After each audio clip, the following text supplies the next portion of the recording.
Segment 10, Nikud Achat, Nikud chet. Diber lanu al avonotenu. Diber lanu al avonotenu. In this segment, we'll experiment with parallelism as we compose two brief pieces of Hebrew poetry. As we look over the King's Prayer in the current Jonah episode, we find that most segments comprise two-line portions. A two-line portion of a poem is known as a bicolon. So we have the following bicolon in cell 2, line Aleph. Gila, neviacha, et peshaenu lefanenu, vechol chatotenu chodia lanu. Two segments, however, in the King's Prayer are only one line in length. There is only a monocolon. This omission of one monocolon is intentional in order to provide you an opportunity to complete a bicolon by supplying the second line. Cell 2, line Beit presents the first incomplete bicolon, Diber lanu al avonotenu. Another will occur in line Dalet. Concentrate first on the line Beit incomplete bicolon.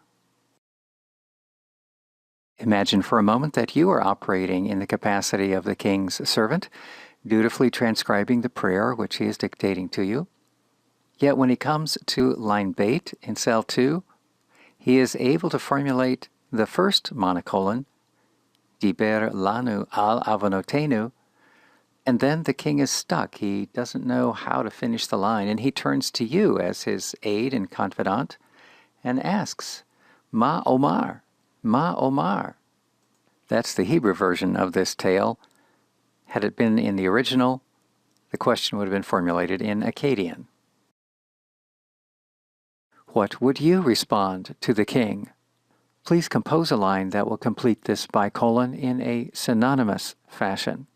As you do so, for the purpose of practice, please employ a piel verb, indicatal conjugation, one that would make sense in this context. Notice that at the bottom of the page, a collection of piel verbs has been provided for you.